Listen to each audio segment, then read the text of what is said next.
Remember, the pails and rails progression here is going to be stretching for 2 minutes, breathing nice and easy, ideally in for about 4 seconds, out for about 8 as you sink into the stretch. Then from there, we'll do our pails contraction for about 20 seconds and our rails for 10.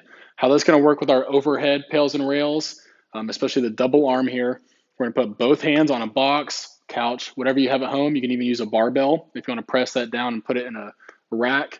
But we're going to put both arms on here, okay? A little easier to just go thumbs up, a little bit harder to go palms up. So we'll start here.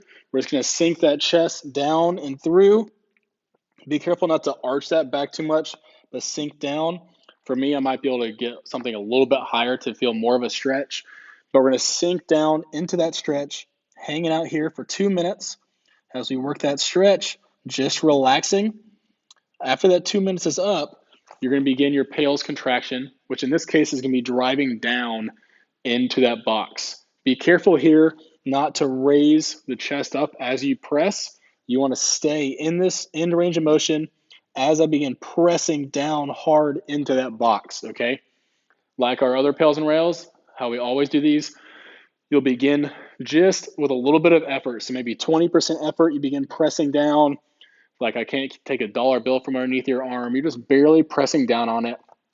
And then 1% at a time, you begin moving up to about 40%. At about 60%, we get tight in the belly, pressing down hard, up to 80, all the way up to 100%, where you'll hold for that last 15 seconds. Okay, so slowly building up to 100%, driving down hard into that box.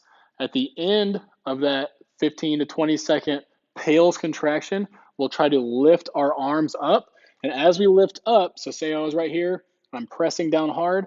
As I lift up, I'm not just lifting my arms up, but as I lift, I should be taking up that slack and sinking deeper into the stretch. So if I'm here, driving down, 3, 2, 1, I go into rails, I lift my arms, and I'm pulling my chest down through my arms for about 10 seconds to finish. That's going to be plenty for most of you. If you want to do a second round, you would only do the passive stretch for about 45 seconds to a minute before you do another round of pails and rails.